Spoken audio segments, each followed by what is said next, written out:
তিল আলুর সম্ভার আগে কখনো খেয়েছো? খাবে কি করে, নামটাই শোনোনি? হ্যাঁ, ঠিকই শুনেছ। আমি তোমাদের ঘাটাল থেকে সবার প্রিয় হাসি খুশি মিঠু দি আজ নিয়ে চলে এলাম তোমাদের কাছে রুটি, লুচি কিংবা ভাতের সাথে খাওয়ার জন্যে আলু দিয়ে একটা নতুন রেসিপি। প্রথমে আমি ছোট আলু নিয়ে নিয়েছি, এখানে সেদ্ধ করে রেখেছিলাম। তারপরে অল্প একটু নুন মাখিয়ে দিয়ে ওটাকে আমি প্রায় 15 থেকে 20 মিনিট ঢাকা দিয়ে রেখে দিয়েছিলাম, যাতে নুনটা ভালোভাবে আলুর মধ্যে ঢুকে যায়। একটা মিডিয়াম সাইজের লেবুর হাফেরও বেশি রসটা নিগড়ে আলুর মধ্যে দিয়ে দিয়েছি। এটা ছিল কাঁচা লঙ্কা বাটা। আমার এখানে লঙ্কাগুলো একটু হলুদ বর্ণ হয়ে গেছে।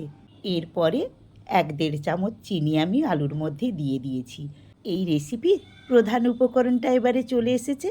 এইটা আমি সাদা তিলকে শুকনো কড়াইতে ভেজে নিয়ে একটু ঠান্ডা করে মিক্সিতে গুঁড়ো করে রেখেছিলাম। সেটাই বেশ কিছুটা আলুর মধ্যে মেখে নিলাম। এবারে বাটিতে একটু সাদা তেল দিয়ে একটা লঙ্কা কেটে দিয়েছি, সাথে কিন্তু বেশ খানিকটা 5 ফোড়নকে ভেজে নিচ্ছি। ভালো করে ভেজে নিয়ে ওই যে লেবু, চিনি, তিল মাখিয়ে রেখেছিলাম আলুটা তার মধ্যে ঢেলে দেব। ঢেলে দেওয়ার সাথে সাথে একটা ঢাকনা দিয়ে ভালো করে ঢেকে দেব প্রায় 10 থেকে 15 মিনিট। খোলা চলবে না কিন্তু।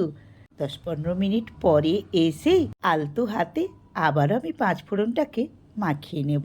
তাহলে একেবারেই রেডি হয়ে গেল আমার তিল আলুর সম্ভার। তো রেসিপিটা দেখা হয়ে গেল, একবার অবশ্যই ট্রাই করে দেখো, তারপরেই না হলে কমেন্ট করবে।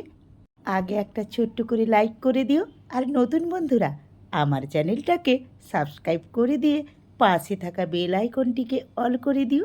আজকের মতো নতুন পুরনো সব বন্ধুদের টাটা।